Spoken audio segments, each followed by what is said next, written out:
Welcome to this tutorial today, and today we shall be looking at plagiarism as one of the things under information literacy. My name is Amos. Without wastage of time, let's start with our tutorial. So before we proceed, if I'm to ask you, what do you know about plagiarism? What is your own understanding of the word plagiarism? Is it your first time to hear about plagiarism? Or you just heard it but you didn't know about it? So here in today's video, you're going to really understand what plagiarism is all about. Items that can be plagiarized, the common types of plagiarism, and the ways of avoiding plagiarism. That's what we're going to learn today in this tutorial. So let's start. If I'm to ask you a question, what is plagiarism? If I'm to ask you this question, how are you going to answer it in your own way? Or do you know the answer, or you do not know the answer? So here, if you do not know the answer, that is the answer of what we call plagiarism. Plagiarism is the intentional use of published or unpublished work of another person without full and clear acknowledgement. So this one simply means that when you use somebody's work, you copy and paste somebody's work to be your own without acknowledging that you've got this work from someone or from another source, then you are doing what is called plagiarism. And plagiarism is something which is not ethical. It is unethical. It is just like theft.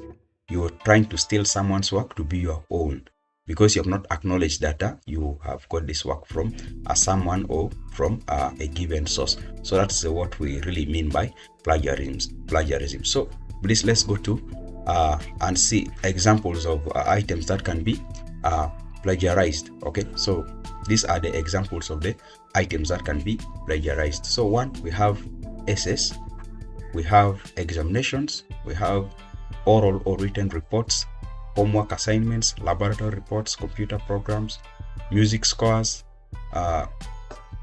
choreography, graphic depictions, and visual presentations. All these things can be plagiarized in a way that you can get the idea from someone, then you paste it as your own idea. You just assume that it is your own, yet you have not acknowledged that you've got it from somewhere. So it is really bad. As information literates, this is one thing you have to avoid, and you see that you don't fall a victim of circumstance. So let's look at the common types of plagiarism. Okay, so the common types of plagiarism. So one is we have direct plagiarism. So this involves copying someone else's work word for word without quotation marks and citation. Like now you get somebody's work from, like, let's say a journal, let's say a book. You just get somebody's work and you just copy it exactly the way it appears in that source, and you put it in your own work, and you don't acknowledge that you've gotten it from somebody or another source. So you can do a way that it is called direct plagiarism is when now you don't put those things in those exact words and in quotation marks, and you don't do the citation. If you're getting somebody's work, please, to avoid direct plagiarism, you have to put them in quotation marks, and you have to cite data. I got it from this source. Another type of plagiarism, self-plagiarism. This involves using your previous work without permission or acknowledgement.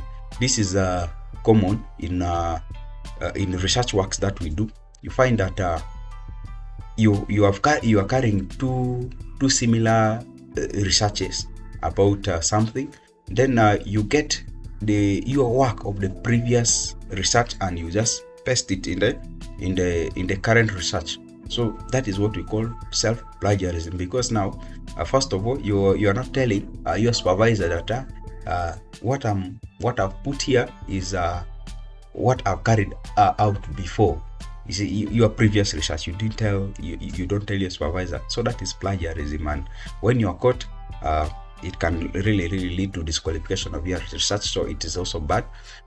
Another type of plagiarism is what we call the mosaic plagiarism, which involves borrowing phrases or terms from a source without credit, even if you mix them with your own words. Like now, if you borrow some phrases, like let's say some quotations from other people, like especially these people who have inspirational talks, their addresses, like you can get the phrase from there without acknowledging or crediting it that I've got it from this particular person, and you mix it with your own word, so that it appears as if it is your own word, but in real sense you've gotten part of the phrase from another source. So that one there is also another type of plagiarism, which we call the mosaic plagiarism. So if you involve yourself in such, it will be better if you quote that particular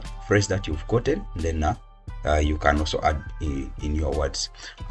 Another type of plagiarism is what we call the accidental plagiarism. Here you fail to cite sources properly or misrepresent the source of your ideas. So like yes, here now you fall a victim of circumstance in a way that now you know that I've gotten this information from a different source, but now when you fail to cite the source properly, correctly, you become a victim of substance of plagiarism. So that's what we call the accidental plagiarism. You try to apply to apply the different ways of avoiding plagiarism, but in a wrong way. So there you fall a victim of circumstance. So that is what we call the accidental plagiarism. So briefly, those are the types of plagiarism. Those are the common types of plagiarism we know. And if you have understood them, please let's stop practicing them, because it is not good. So we have ways of avoiding plagiarism here. So here are the things that you're supposed to do in order to avoid plagiarism.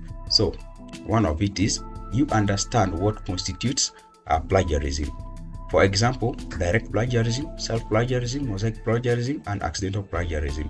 So if you know that the different types of plagiarism, you get to understand the different types of plagiarism. You will now know that if I do this thing in this way, it will lead to plagiarism. So you can avoid it by understanding what constitutes the plagiarism. So that is one way of avoiding plagiarism. The next way is use proper citations. For example, you can use in-text citation anytime you refer to an idea, fact, or statement from someone else's work, include a citation. Now, these citations can be in form of the APA format, the MLA, or the Chicago style. So here, like if you've gotten somebody's work, you cite it in a proper way. So like you cite it in a way that you put the phrase, then we open a bracket, you put the source of where you got the information from. So after that, after putting the source, you close the bracket and you continue with your essay or your research writing, so that your supervisor who will be cross-checking your work will know that this person got this work from this source, and so he has acknowledged it. So that one there will really save you from plagiarism. So another way is use quotations. Use quotation marks when directly quoting someone's words and include the source. So if let's say in a presidential address, you've gotten some evidence, maybe you're doing a research on something which is involved in, let me say, example, let's give in a political society, and you happen to get some words from the president during his or her presidential address. The best way of including that statement in your work is by quoting it. You put it in quotations and then you put the source. Like if you got that word, because we know that it is the present who has spoken it, then you put the exact words. But where did you get it? Did you get it from the newspaper? Did you get it from a magazine? Did you get it from the source where you got it from? It's good to cite it. You put that exact words in quotation marks, then you include the source besides it. So that's also another way of avoiding plagiarism. Then the next is paraphrasing. Even when rephrasing someone's details in your own words, you still need to cite the source. Like now, you can get someone's words, but you put it in your own words. So in that way, someone may think that it is from you, but technically it is not from you. You've just rephrased that statement, which we call which we still call it not yours. So it will be a better option when you put it in you put the source besides the rephrased words. So that will also really protect you from doing what we call plagiarism. So that's still not the end. We still have other ways. So one, you also use plagiarism detection tools. Softwares like Turnitin, Grammarly, or other plagiarism checkers can help you ensure that your work is free from unintentional plagiarism. Now here, like you have done your research, you have really tried your best not to involve yourself in plagiarism, but unintentionally you might have failed to cite some points correctly. Just like that, you can use softwares like the Turnitin, the Grammarly, and other plagiarism checkers, so that your work will be free from plagiarism. So that's also another way of avoiding plagiarism. It's always good to put your work in these softwares, so that you are really safe and you are assured that my work is free from plagiarism. So another way is understand the common knowledge facts. Okay, you do not need to cite common knowledge facts widely known and agreed upon, such as historical dates, widely accepted scientific facts, and famous quotes. However, when in doubt, you can cite the source. Now, for example, if we go to history, we talk about the 1900 Buganda Agreement. You know that that is a common knowledge. People know about it. So there is no need to citing such dates, those historical dates. And now you come to a scientific facts. Like we all know that the female Anopheles mosquito is the one spreading malaria. So in those kind of facts, even though you don't quote them, people already know them. They are common knowledge facts that almost everyone who has reached a certain level of education know. So, but however, if you feel that your statement can be doubted, you can cite the source. That is all about understanding the common knowledge facts. So we are still continuing. So you see, there are so many ways of avoiding plagiarism. So it is you, I, and everyone's effort to see that our work is free of plagiarism. So the other way is understand academic integrity policies. Different institutions and journals may have varying guidelines on plagiarism.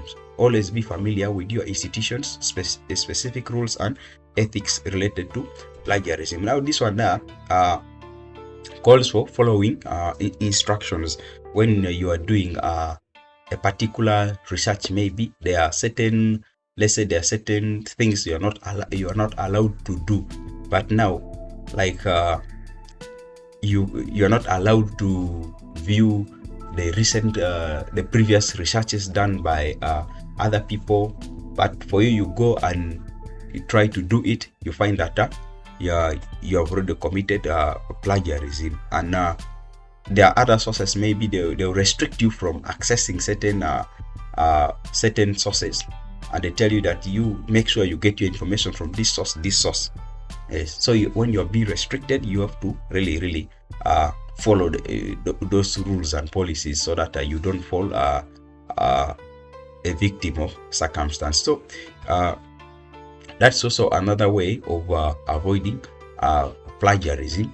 So by following these practices, you can write responsibly while avoiding unintentional plagiarism. So that is really something brief I want us to discuss on plagiarism. And if you feel that there are other things that I've not talked about, feel free. You can put your comments in the comment section, and I'll be able to know it and get to answer to you at a later time. Thank you for watching. I still remain Amos. Thank you very much, and this is where we're going to stop for today. Bye bye.